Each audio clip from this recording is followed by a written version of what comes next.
Well, the state of freight is always a favorite feature of our events because it's our most attended webinar. It's also the one thing that I think people consistently want to know is what's happening with freight. Right. So we're going to try to answer those questions. We'll try. Try. We're going to avoid big predictions today. Why not? I don't know. Maybe You want to make some big predictions? Maybe like You want to ask me? You calls? want to put me on the spot? Yeah. All right, we'll do that. As long as we don't play the tape back. So Get tweeted back. Well, let's, Craig, you started off the day talking to Leland Miller, who I thought was perfect for setting the table.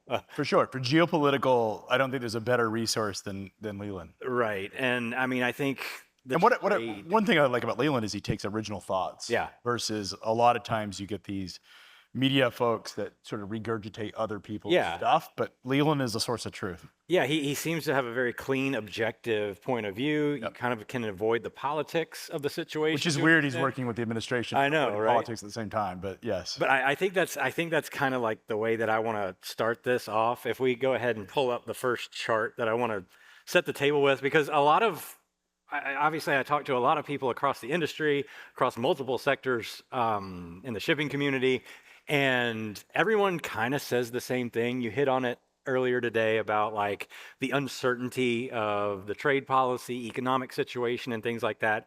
And I feel like that's reflected the best. I even alluded to this in the SONAR demo this morning in the IOTI. And to me, this is like the chart that explains 2025 freight market the best. What do you think? Well, I think certainly the ocean market. Yeah. I mean, it is the ocean market. Right. International container bookings. And I always say this, I have a 6-year-old, we like to play puzzles. And I've said this before, but I'll say it again. If you take the April lull is that dip that we see in May. It really started in April, but actually it was May, is Liberation Day tariffs. And you see that rebound, but that mountain, sort of cut that out and you put it into it, it would basically be flat. Right. It's like what effectively drove those high import numbers and record high import numbers back in June was the sort of resurgence of all that volume of freight that had been left behind, if you will. And I actually think what's happening right now, the big dip you see right now, I think we should ignore it. It is a seasonal Golden Week. It happens every year. But what we saw right before Golden Week was what I call stabilization. Right. Like it's a pretty boring chart, frankly, and arguably the most stable in the years that you got pulled up, except for the holidays. It's arguably the most stable line. Right now, like the past month and a half, I think it was an early seasonality, and I think this is, the point of this chart is really like we kind of broke seasonality for the first part of the year with that dip in May. And now we're left wondering what happens next. I think Leland's comment this morning, for those that heard it, was probably really interesting. Was he pointed out that the tariffs are not overly punitive to China. Right. Like they're in this weird, call it almost perfect scenario for both parties. Right. Is they're Goldilocks, if you will, where they're punitive enough but not painful to China, and they're punitive enough but not painful to America that we can live in this sort of stasis. Right. And I think that's at least what the international container import data is saying, is like, no one loves the current tariff situation, but it's better than no one side is winning. And I think what he had argued was that it's probably what we're going to see is no real change to the way the policy is going to work going forward. The 100%, and I talked to him both last night and backstage, and he's like, I don't know that is realistic or ever is realistic, nor do I think we'll see the Chinese sort of cave on things. Yeah, I mean, I think it's a fascinating take on the fact that some of this is economics, some of this is international relations and geopolitical stuff trying to keep us. It's like geopolitical competition. It's a Cold War of sorts, I think, as he would describe it, and I think that's what we're seeing. And how it's manifesting in freight from a demand perspective, and this is clearly like this is like the earliest signal that we get in demand is this bookings data, and it's container freight, mind you, from that stuff that goes on the ocean. And to me, though, Craig, like it's not worst case scenario, because even as we're going through this Golden Week seasonality loop, it's started to rebound. It's above the 2023 numbers. I think 24 and 23, honestly, were a little bit overheated. And by the way, the forecast is that dotted line They're starting to resume back to where we were last year. So it is telling us that like trade is stable. And I think that's, if I took anything from this, and I don't know if you added the dashboard, the trade war dashboard, we could actually see how I didn't to this one because I couldn't fit it into my okay, so there's if you looked at the trade war dashboard, you would see that China has taken the brunt. India actually took far greater brunts, but China has taken a lot of the volume, has come out of the market. This is all countries. Vietnam and Thailand to pick the slack. A lot of that's transshipping. But both of those countries are benefiting in terms of volumes. And they're not seeing any level of pressure despite China's slowdown. And so my read on this chart, especially using the SAMA there, is that we really don't see any demand shocks moving forward. There's nothing there. And there's no sign that this 100% RET is actually going to meaningfully is impacted at all. I think financial markets had a sort of short-term shock, if you saw that 2 weeks ago. Stock market had, I think, one of the largest sells off in terms of speed. It was all in like a 15-minute window where we lost, hundreds of points in the Dow. But I think a lot of that was short-term. We recovered on Monday, and market's a little fluid right now. So demand side stuff, forecast looks fairly stable, consistent. I think also another somewhat positive takeaway is we're not seeing any kind of recessive. There's nothing there in this chart that shows that international imports. One of the interesting things I'd love to talk about it, Zach, that I think is, you have pointed this out, is the freight that is local versus long haul. And I think this is one of the most interesting stories in freight right now, is this chart as we look at it. And so just to be clear, that orange line is the long haul market. And that white line is the local market. The reason that this is important is the local market is highly, and that's that city outbound tender volume, that white shaded area, that is highly correlated to distribution and retail. And the reason being that it's so highly correlated is local within a 100-mile distance tends to be distribution center heavy. Manufacturers, U.S. manufacturing, with the exception of maybe CPG type stuff, like bottled water, just plants all over the country, local bottlers. But for the most part, when you get into that city distribution, that is typically retail goods being distributed locally. And what I think is really interesting about this chart, and one of the things when we talk about the collapse in the goods economy, I get a lot of sort of haters on X that were like, wait, retail sales are doing okay. E-commerce sales are at record highs. How can you possibly see that the goods economy is bad? And you pointed out, I think you actually saw this chart first, because we paint 4 million charts a day. So it's hard, but you've discovered this, is that in the local distribution, that city distribution, is that we're actually up 2% year over year. Is that right? It's hard to read right here. And the long haul stuff is down 30%. And that long haul stuff is, a lot of it is manufactured goods.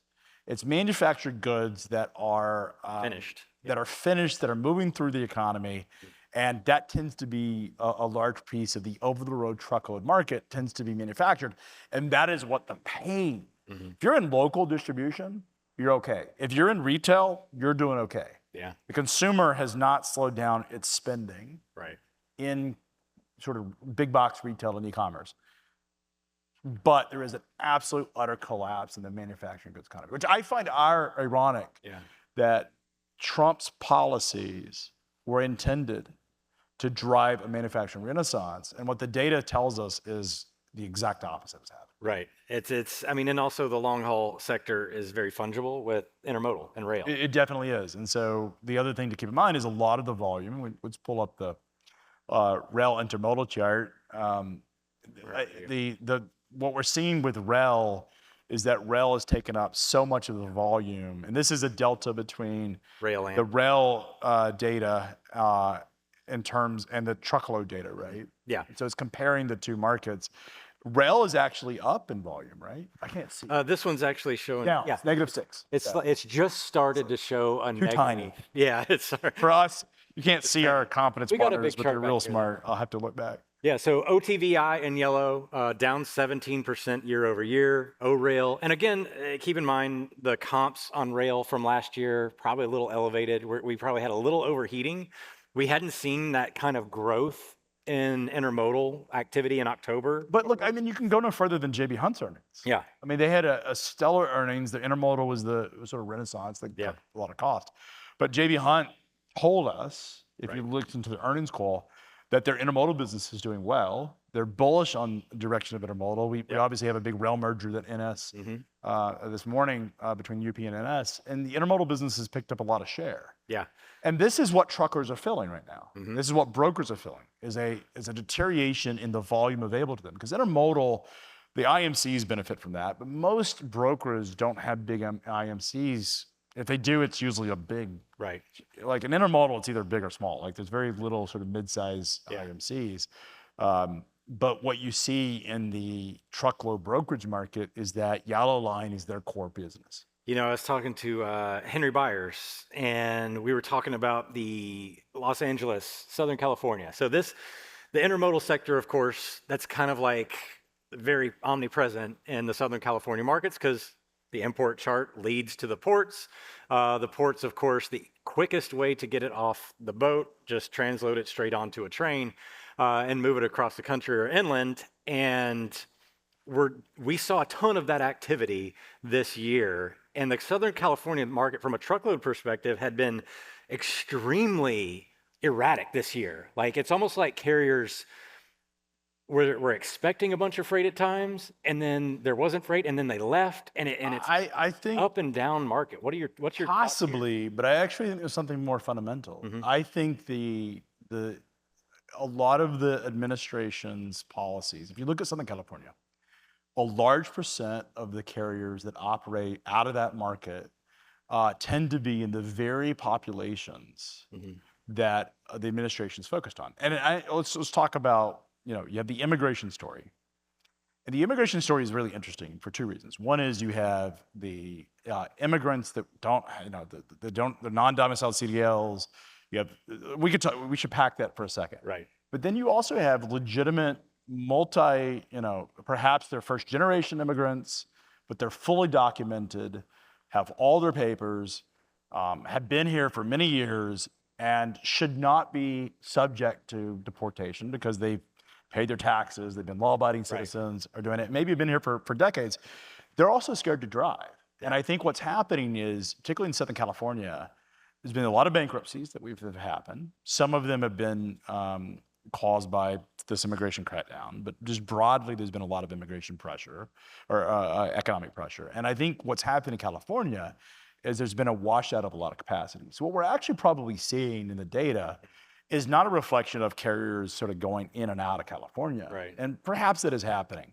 I think a lot of what's happening is that this market instability of washing out a lot of the carrier base is actually showing up in places like Southern California, where the vast majority, and I'm going to say it's probably in the 70 to 80% of carriers that operate out of Southern California are owned by immigrants or are predominantly ran by immigrant populations, just because that's the culture and that is the demographics of Southern California. And so what I think is actually happening is in these areas where you have very large immigrant population centers is where you're going to see the most fluidity in capacity, because those are one. And like I said, I talked to a major carrier not too long ago, 2 weeks ago, when we started to see the spot market was showing a lot of really weird data. And you and I, we'll talk about that in a second. Yeah. I contacted them and they said, look, we're seeing some of our legitimate, fully documented drivers are scared to drive due to the fear of deportation.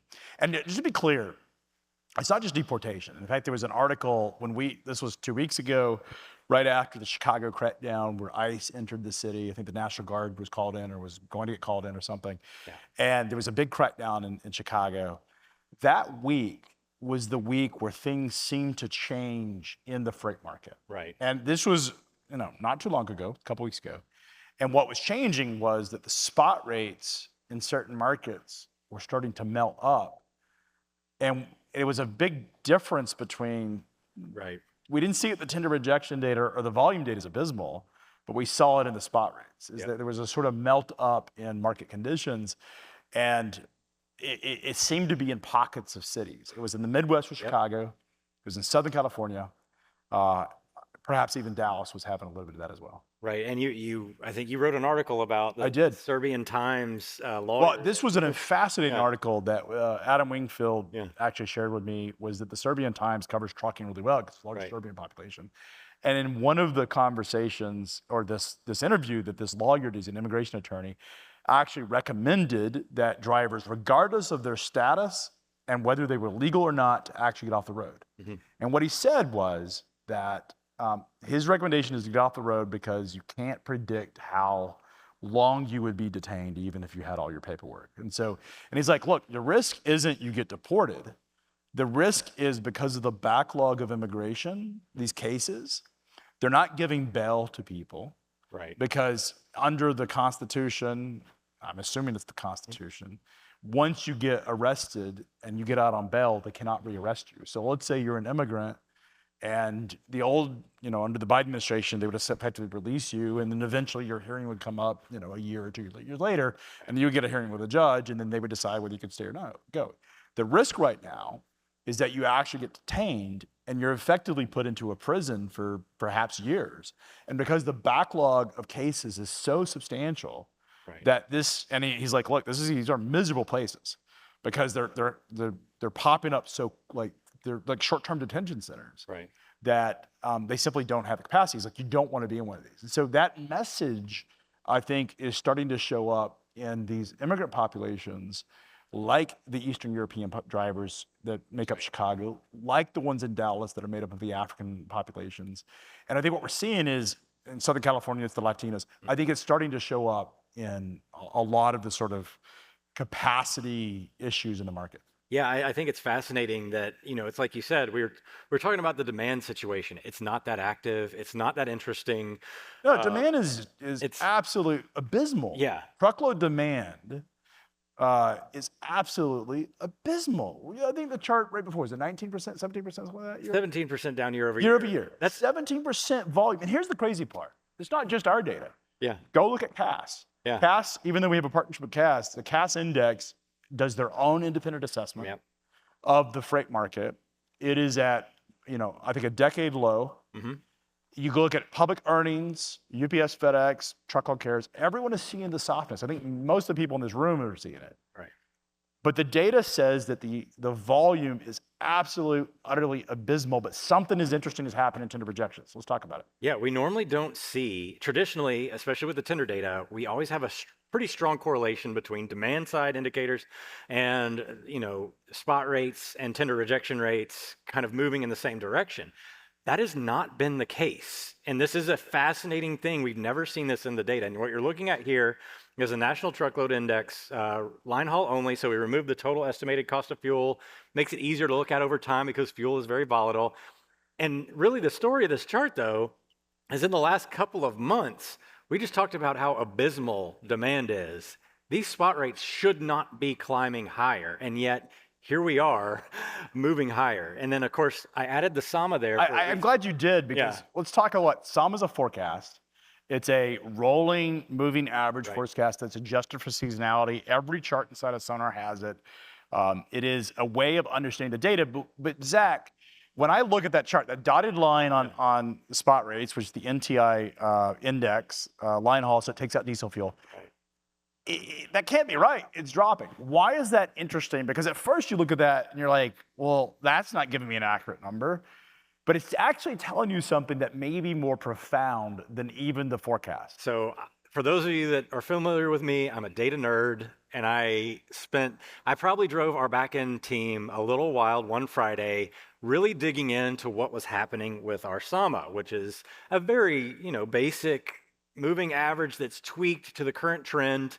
And we see these movements in a lot of our data this year. These charts just have these sharp corrections, if you will. And I had this moment, this light bulb moment where I was like, oh my God, this is actually, that line movement right there, that sharp movement is actually the answer to so many questions that I get about how seasonal is this market compared to the previous one? Because the big counter argument that I get a lot of times on X when I post something is someone says it happens this way every October. Of course, spot rates are up. But what is so interesting about this is look at that dotted line.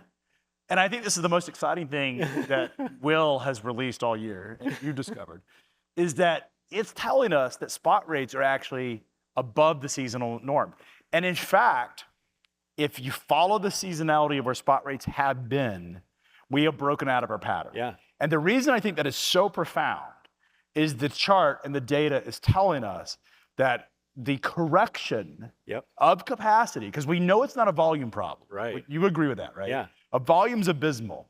The big question that we've been suffering from for 3.5 years is why are these people still in business and how are they surviving? And what the chart is telling us is that something is changed. Yeah, something's weird. If you want to think, non-mathematical people out there, think of that dotted line when it does that sharp move as the weirdness line. How weird is if it looks normal, if that chart goes up in a normal fashion, you can assume that things are operating in a normal season pattern. But if it goes up or down and you have sharp changes, then you know. And I think what's most interesting about that chart right there is that it does reinforce the conversation that the market really in September, after that Labor Day sort of hit, and most recently in October, spot rates are starting to reflect a tighter market. And we have abysmal volume. Right. We know this is a supply and demand thing. And the reason I'm so excited is because the riffraff that's been keeping rates in low is starting to churn out of the market. Right. And that is an exciting development for anyone who cares about the direction of freight rates, is that freight rates look like they're inevitably going to go up. And it looks like capacity has been leaving the industry at a much faster pace than I think we realized. You're pulling up the tender rejecting data right now. And this is also telling us something. It's the same basic story. I think most people kind of relate to rates. And the reason I had NTIL up first is because we saw it in the spot rates short term quicker, especially related to the immigration stuff, because that market is more vulnerable. Well, I think you also are eliminating the bottom of the market. That's one exactly thing to keep in mind is that when this first immigration thing started to happen about a year ago on X, my first assumption was that it was just pure xenophobia. Like I was getting people like, why aren't you talking about the immigration issue? And I sort of dismissed it as sort of a typical thing you would expect on X. X is a cesspool, by the way. I'm apparently in the middle of that cesspool and a part of that cesspool, but it is a cesspool of a bunch of comments. You should also get on it. But one of the things that I assumed initially was that this was an exaggerated problem. And we started digging into it. Overdrive, who's a competitor of FreightWaves, actually did a really good job on these freedom of information, this FOIA data, and actually determined that a lot of the states, which I found astounding, were issuing CDLs to people who didn't have work permits and had never passed a US CDL test. And the administration called on to this, I think, frankly, through the efforts of X, because they do pay attention. It's funny, we can tweet something, I mean, we being X people that are on Freight can tweet something, and it will show up in the in Sean Duffy's comments that evening, directly, like almost directly quoted. And I just find that incredibly fascinating that the administration is so in tune with the conversation that they will make policy decisions based on the feedback of what's happening on Twitter, right? And so it's really astounding. You're convincing me to get on Twitter right now and make some join the cesspool. But what I think is really interesting about this is that when we put pressure on those operators, because one of the questions that we've been asking, Zach, you and I have been asking for years, and has been asked by a lot of people, is how do these guys stay in business? Morgan Stanley did a study, after he's done studies, it says every mile that I think Morgan Stanley had this study, or maybe it's JP Morgan, every mile that a trucker operates is actually at a loss. And I'd heard this from the TCA, is the top 10% performers were above 100 OR. Somebody reported that, told me that, which means they're actually losing money. Right. How are they staying in business? And what I think we're learning is with these 200,000 non-domiciled CDLs, and I've got tons of stories that came from my own research, is that those drivers do not care about the consequences of breaking the hours of service rules. They will drive the strong Sergey Solo thing, the meme that gets posted a lot. these guys will run 18, 20-hour days when a legit driver should only get 11 or just only allowed 11. They're running 20 hours a day. So they're able to run at operating costs below the market, which means you have someone that's bottom feeding all the freight. They're able to make a profit because they're willing to break the rules, because the consequences are I get caught. So what? Like I have nothing to lose, right? And I think what we're seeing is that the administration's very strong, and some could say egregiously aggressive, depends on your perspective, but very strong stance against these sort of immigration issues are so forceful that it's intimidating to any of those operators. And you're seeing drivers that would normally drive and not care about that are either driving and staying in full compliance or not driving at all. And I think what's happening is that bottom of the market, and it's the reason tender rejections are slowly moving, but they're not moving dramatically. That bottom of the market is starting to find a base and melt up, because it's telling us that the spot market is losing a lot of that real 100 unconventional capacity. 100%. I think this chart tells the story better of what you're trying to illustrate, because the spot rate itself, it's the transactional market. It's in the orange line, and you can see its trend line. If you look at May-ish of 2023, the spot market has been losing capacity gradually for the last couple of years, and this is your low-cost provider. It's the most negotiated rate. This is the brokers who are out there finding the backhauls and matching the freight to the shippers, and there's a lot more flexibility there. So the rate is the most well-negotiated, especially in a down market like we have today. But if you look at the contract rate, that's your larger carrier, larger shipper, 12-month relationship. That hasn't moved. It's flat. Yeah. It's flat, but it tells you that there isn't a ton of downward pressure on rates. We found a base. It's been fairly flat. A little bit of volatility, but not much. But I think what's happening is the spot market is starting to compress, and the data is signaling that there is, particularly the spot rate data, is signaling that conditions are changing. Right. And one of the things that I think is pretty fascinating about this is, if you go back to where we were last year, fourth quarter, I made a really early call, a wrong call, rest in peace, freight recession. But not a great call, not my greatest call. You had some unforeseen headwinds. Yeah, administration changed policy really I don't think anybody called 2025 exactly right. Hands in the air. Who called this year? No. The good news is we can't see the audience. So I know we can't see. I couldn't tell anyway. Anyways. What I think is really interesting about that is that I expected when we would see the market turn, it would be sudden. Yeah. And what we're actually seeing is a very gradual build. And it's almost like, it feels like an engine. Yeah. It sort of sputters, when we actually had internal combustion engines, right? You turn it on and it's like, and it starts and it won't start. And you're like, man, just the old carburetor. Right. You ever try to fire up a carbureting vehicle? It's hard. Yeah. Either it's too cold or too hot. Those things are finicky. It feels like that. Mm-hmm. And it feels like what's happening is that the market is starting to communicate to us that there is a changing of the guard. And here's where we should get all excited. If we get some economic impulse, some increase in volume, and I say excited depending on your perspective, because if you're a shipper, you shouldn't be excited with this at all. No, this is bad. But if you're a carrier, and I got diesel in my blood. Mm-hmm. I'm always going to root for the carriers. I love you shippers. We hope you do really well. But ultimately, I still think that the blood of this industry is through the carriers. I want the carriers to be successful, particularly as abysmal as they deserve a change of guard. And I think it's starting to happen.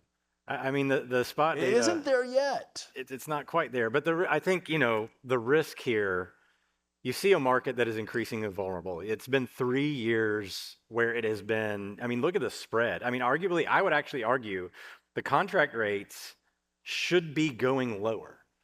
Because normally they would, but I think, do you have rates on here? Yeah. Pull up my favorite chart. I'll pull up your favorite chart. This is my favorite chart. And because I can't see, it's 57 cents. Yeah. So in a normal market, the delta between, this measures the spot. So in green, it shows that spot rates are higher than contract. Yeah. In a normal stable market, contract rates should be higher than spot. So our brokerage margin largely lives in that world. And so during COVID, we had spot rates inflected above contract, and effectively spot rates are always pulling on the direction of rates. Right now, we're at 57 cents a mile cheaper. Contract is there. To your point, contract rates should be trending. Right. The reason they're not trending down is that the operating cost of motor carriers does not allow them to lower those contract rates. And so Heartland, who's had an abysmal set of quarters for the last 2 years, used to be, 10 years ago, even maybe 5 years ago, certainly 10. It was the most consistent operator for years. It was the envy of every trucking executive. I want to operate like Heartland because they put up such consistent numbers. That has gone off. One theory I heard, a friend of mine told me who knows the operation very well, that the reason he thinks that Heartland struggled so much is that it refuses to do business with brokers. Mm-hmm. And because where all the volume has been lying is in the brokerage community, is they can't keep their trucks loaded long enough and run enough miles because they're not doing business with brokerage freight. And I think what's happening is that the larger asset carriers in contract are willing to take freight in the spot market to move trucks. Right. But they're not willing to give a shipper a significant discount because they don't want to lock in rates that they lose money in. Mm-hmm. And I think that's what's happening in contracts. So I don't think there's any risk of contract rates going down, particularly now. I think the big risk is for shippers is that if we get, and I want to say an if because I'm not making big predictions, but if we get a volume surge, and I think economists that track this stuff will tell you that there's a lot of reason to be bullish next year. You have tax cuts that are going to come in. People are going to start to see it in their 2026. Tax refunds are going to be larger. It's going to create stimulus. Housing market, I talked to a firm, the CEO of Housing Wire, which does what FreightWaves does in the housing market, said that the low of the market was actually 18 months ago or last year. It's coming back. You're seeing mortgage applications. The auto market is starting to improve. GM had their earnings. They had a handy beat. 3M. And so these earnings reports and these forecasts, FedEx put up a forecast, are starting to suggest that the economy might be recovering. It's abysmal right now in freight. But if we start to see a pull through in the economy, Fed's going to lower interest rates. The tariffs have not caused massive hyperinflation. But if we start to see it come back, then those surges may be so damaging to the capacity math that we do have a 2020 style rally in rate. What you're saying now, the economics have largely been unpredictable. A lot of that is uncertainty. That's been the story of 2025, economically speaking. So demand side predictions are, throwing darts at the board. But I think what you're saying, what we're talking about clearly is this market, if there is some sort of catalyst or some sort of demand side recovery in any sense, is probably arguably one of the most vulnerable to a flop because the tender rejection rate chart, I think, does it best here. In the last 3 years, tender rejections do a much better job of explaining incremental changes in capacity in the market because a 3 to 4% jump that we saw from 2023 to 2024, nobody's really going to notice that if you're in the operation and you're in the real world, unless you're looking at the data. The jump from 4 to 6% this year that we've had, again, not enough to make a tangible experience different from a lot of participation perspectives. But what we're seeing, you see these jagged spikes. Last year when you made your call, Craig, in November 8th, I believe it was, because I remember that. Right, it was right after the election. It was, the data actually supported you into Christmas. And you see that we started the year off in January. It was February when things started doing. I think a lot of that was a lot of the noise around, Canada and Mexico, 51st state stuff. It was a lot of the Liberation Day tariffs. I think the noise was so substantial that a lot of companies pulled back on big CapEx. They just went to the sidelines. Yeah. There was every economist that felt like in America was talking about hyperinflation due to tariffs. Those things didn't happen. Yeah. Prices in certain categories have gone up, but energy prices are low. Food prices have certainly seen in certain categories, but that's not related to tariffs. We don't import a lot of our food. There's been a couple of coffee. Okay, sure, I'll give you that. But the reality is it hadn't set up hyperinflation. Yeah. The 10-year has gone down. It's in the low 4s. It's signaling that the Fed's going to continue to cut interest rates. And so there's reason to believe that economic recovery may be coming. I don't know. But what I do know for a fact is that we continue to lose capacity. Yeah. And that's what this chart is. And that red is when we lose operating authorities out of the market. That's when they go. And one of the things I think you could be on the cusp of a trucking super cycle. And I'm going to make a statement. If Ooh, here we go. If we get a nice volume recovery, let's think about the reasons that capacity, like what we see in the past years when the market recovers, we have this instant, almost expansionary cycle where big fleets go and expand their trucks, small fleets go and buy a lot of trucks. This time it's different. You have 3 years of almost an industry that's nearly bankrupt. A lot of balance sheets have been obliterated. A lot of companies have been struggling to make money. I think everyone in any recovery is going to feel like, okay, but it's going to turn over again. We are scarred as an industry. Right. I'm scarred as an entrepreneur because every month I look at the data and thinking next month might get worse. Right. And so I think that scarring is going to prevent banks and entrepreneurs and fleet executives from expansion. Plus, you get the 25% tariff on heavy-duty trucks, makes them that much more expensive. So I think what's going to happen in this recovery is it's going to be slow in terms of capacity leaving, which is happening right now. I think we will look back and say the recovery actually started sometime in mid-year 25, maybe over the summer when we started to see those changes. And we will look back and say it was slow to start with and there was some inflection point. And even at that point, I think carriers are going to be reluctant to add capacity because they're going to be like, well, this is short-lived. Yeah. We've lived through these real fast cycles and we're not willing to do it again. And then you've got an employment problem is you're not going to have truck drivers because you've taken out it. You know, I think the BLS data, the Bureau of Labor Statistics, said 18% of truck drivers, and this is 2021. Yeah, 21 days. Was immigrants, and we know that the number of immigrants, just the data has exploded since then. And trucking is a very attractive job for immigrants, especially if you can drive it without a work permit. I think that number is probably. An insurance executive told me he thought the number was around 40% of first-born immigrants. And so that number is going to be pretty substantial. And I think that's going to take a lot of that capacity and that recovery. I don't think the administration is going to change their policy on immigration.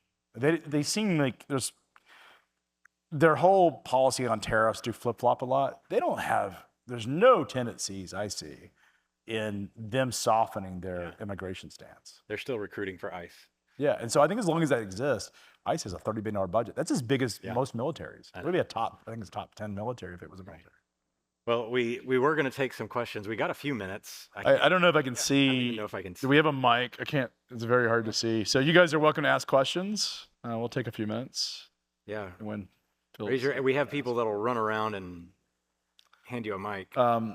Zach, you have any big predictions for this? I don't know. I'm not the hyperbolic one here. You avoid making predictions so you can't be wrong. I don't know what he was saying. Oh, yes, let's go. Hey guys, can you talk a little bit more about the difference between maybe van market versus temp control market with some of these trends?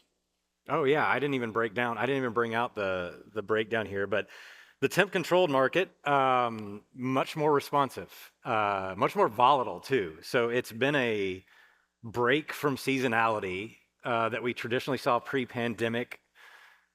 We've had these like huge swings in refrigerated market moves. Like we now have this like fall and winter season for refrigerated that we didn't really have it wasn't as robust back in the day.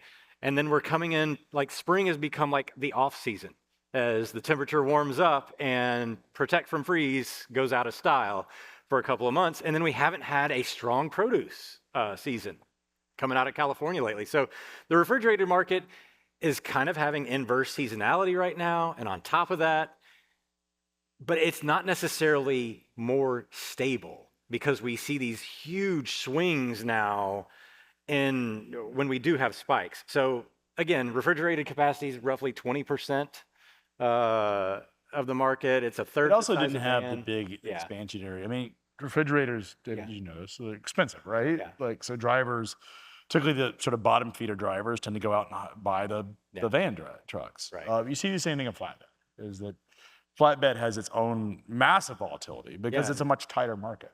Well, flatbed has actually gone into a bit of a lull here after the spring. Well, a it lot was of it's having a because moment. The tariffs hit, and construction sucks. and Housing starts to suck. And the sector it serves. until you see a recovery in housing, you're not going to see a stronger construction market. Right. And like a lot of this is getting, there's just so much inventory of houses on the market right now that are not moving, that I think in order, you need to move that stuff out before builders will have confidence to build. Yeah. I think is one thing.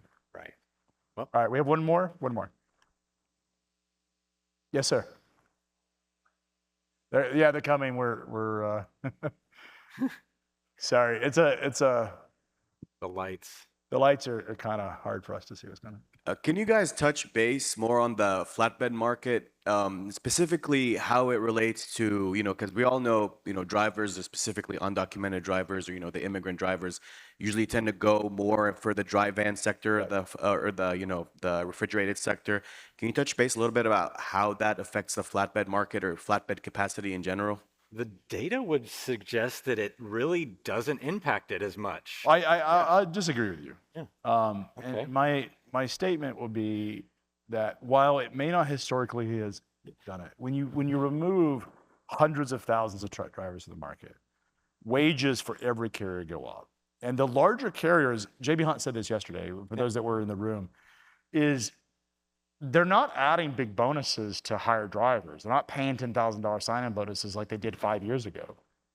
What will happen is if we see a melt up in rates and we start to see the larger carriers start to feel pain around truck drivers, then they will spend almost anything they can to get those drivers, and that will make it more attractive for people to leave the flatbed business, which doesn't have a lot of large carriers, into the over the road. Well, yeah, long term for sure. And that labor Impacts all of situation. them. I mean, look, we saw Montgomery. Yeah. That went out of business, the number 3 flatbed operator. That will have a profound impact. But I think the story for all of this is the driver. Like, drivers have always been the capacity constraints. Buying a truck, I get asked this a lot. Well, you have to have a truck. I said, yes, but what will happen is these trucks, typically what happens with trucks when they get used and are older and say 7, 8 years is they enter in the export market. We export them to Mexico, Russia. That hasn't been happening because a lot of the lower end carriers have been buying up those older trucks and putting their drivers in it. Because the drivers that come over from overseas, particularly the ones that are non-documented, are willing to drive in anything. Like, it's hard to find an American truck driver that will drive willingly in a radial rig.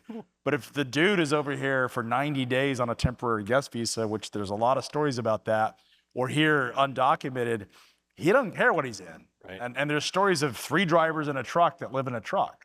And these are stories that I've heard from people who have seen the industry. And so I think what happens though is if we eliminate a lot of the immigrant population that's in the industry, that's going to put pressure on everybody, which is going to be just another capacity constriction. And ultimately, the flatbed industry is the one that wins the biggest because it has the least amount of flexible capacity in the entire market. There aren't a lot of flatbeds. Does your answer stay the same, even considering the safety aspect for flatbed?